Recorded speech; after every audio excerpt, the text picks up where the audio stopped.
सबको नमस्ते दोस्तों।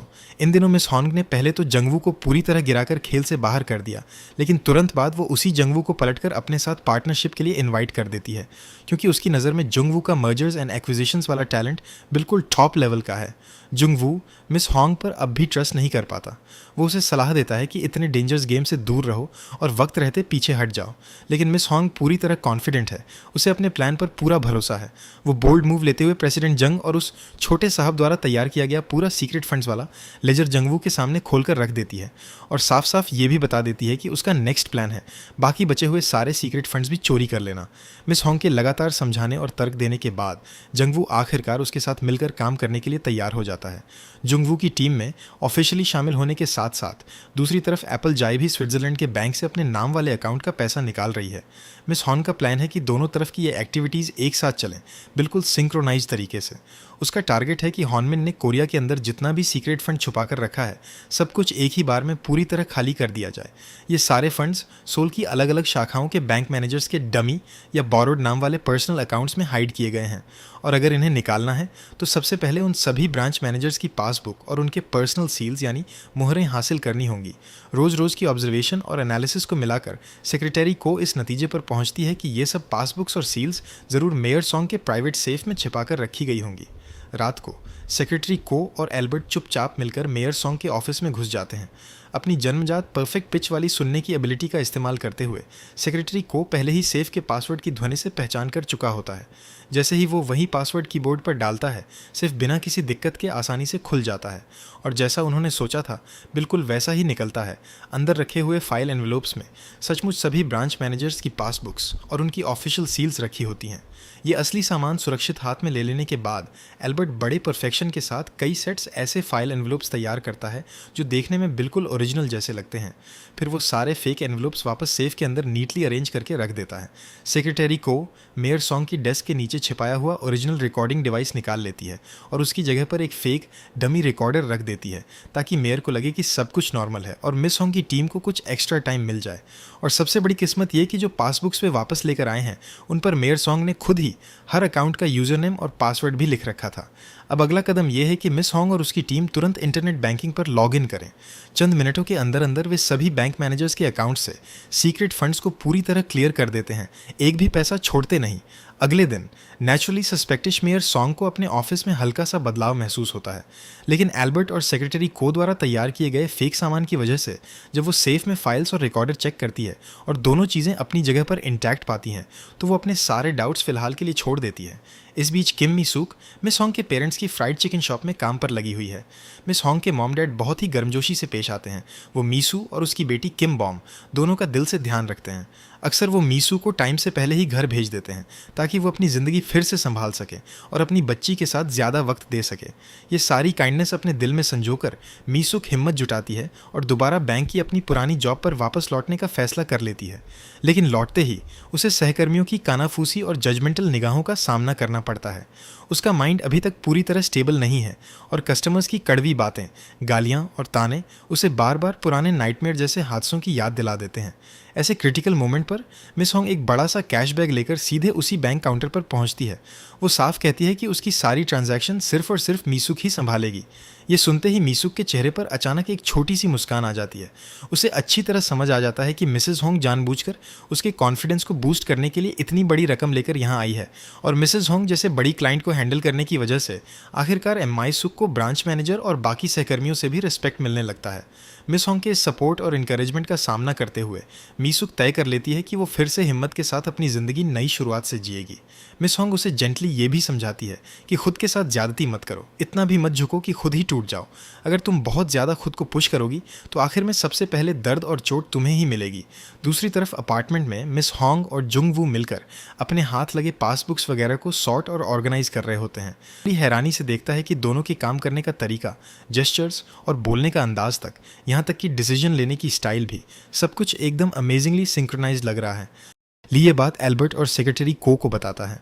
तभी सेक्रेटरी को दोनों को एक बड़ा राज बताती है कि मिस होंग और जुंगवू पहले एक्स लवर्स रह चुके हैं। ये सुनते ही दोनों लिटरली दंग रह जाते हैं। ऑल्बर्ट तुरंत बेचैन होकर पूछता है कि मिसेस हेंग और जंगवू ने कितने समय तक रिलेशनशिप में रहे थे। जब उसे पता चलता है कि उनका ब्रेकअप 9 साल पहले हुआ था तो उसका दिल थोड़ा शांत हो जाता है।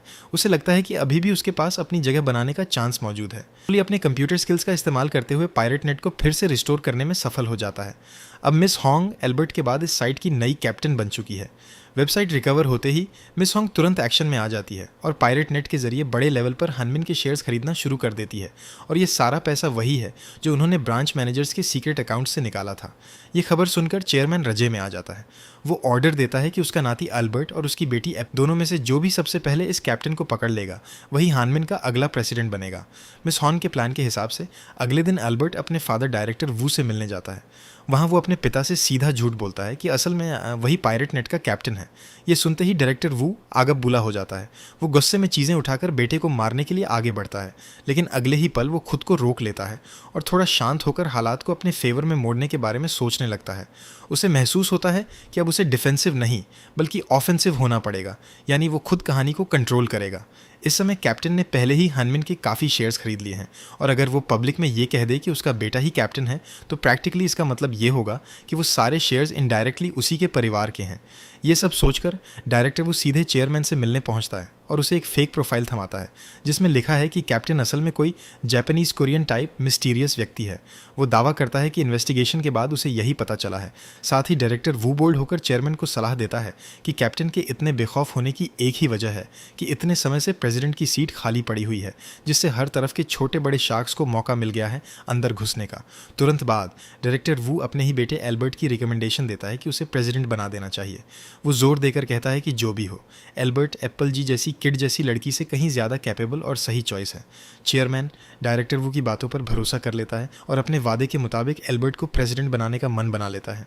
जब वो देखता है कि उसका बेटा आखिरकार प्रेसिडेंट की चेयर पर बैठ गया है तो डायरेक्टर वू की खुशी का ठिकाना नहीं रहता। ऑल्बर्ट अभी यंग है और उसके पास प्रैक्टिकल एक्सपीरियंस भी कम है, तो नेचुरली उसके फादर डायरेक्टर वू खुद को पीछे से पूरे कंपनी को कंट्रोल करने वाला शैडो एग्जीक्यूटिव मानने लगता है। लेकिन उन्हें अंदाज़ा नहीं होता कि मेयर सॉन्ग ने भी अपनी तरफ से एक चाल पहले ही चल रखी है।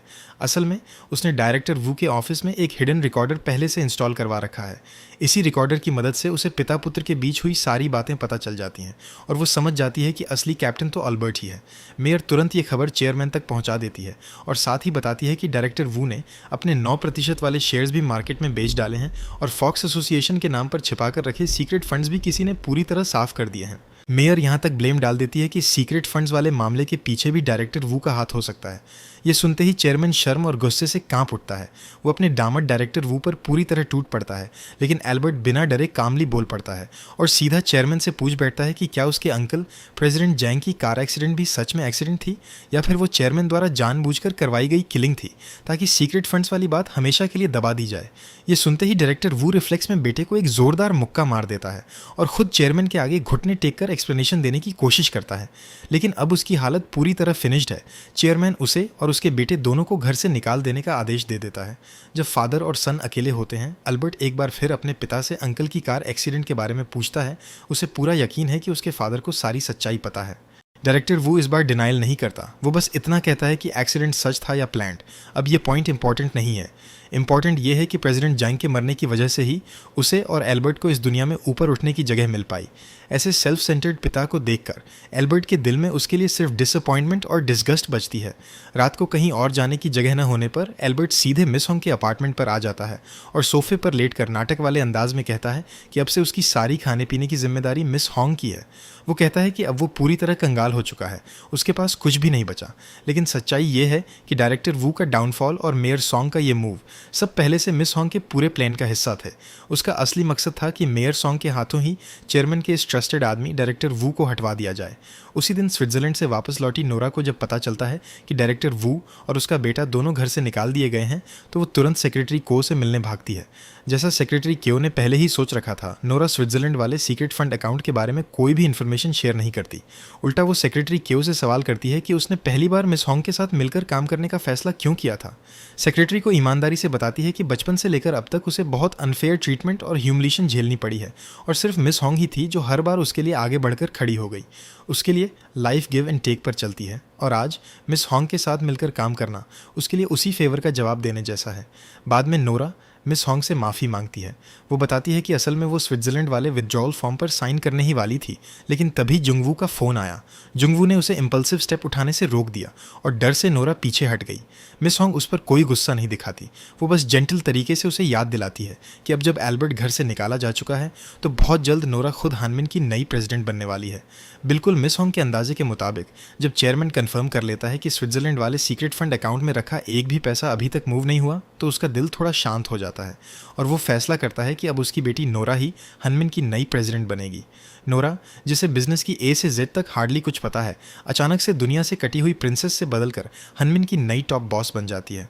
दूसरी तरफ मिस हॉन्ग जिस पायरेट क्रू की रिप्रेजेंटेटिव है, वो लोग अब तक हानमिन के 19% शेयर्स खरीद चुके हैं, यानी वे अब कंपनी के दूसरे सबसे बड़े शेयर्स होल्डर्स हैं। उनकी नेक्स्ट मूव ये है कि वे सीधे हानमिन की मैनेजमेंट में ऑफिशियली एंट्री लें। थोड़ी सी टीजिंग और सरगजम के साथ जुंगवू मिस हॉन्ग की तरफ से चेयरमैन को फ़ोन करता है और जानबूझकर उसे बताता है कि हानमिन के ये सारे शेयर्स खरीदने के लिए इस्तेमाल हुआ पैसा असल में कहाँ से आया है। सुबह शाम के बीच ही चेयरमैन को फैक्स मिल जाता है जिसमें साफ दिखता है कि सभी ब्रांच मैनेजर्स के सीक्रेट अकाउंट्स का बैलेंस अब ज़ीरो हो चुका है। उसे एहसास होता है कि मिस हॉन्ग, जुंगवू और उनकी पूरी टीम ने उसी के सीक्रेट फंड्स का इस्तेमाल करके उसके ही कंपनी के शेयर्स परचेज किए हैं।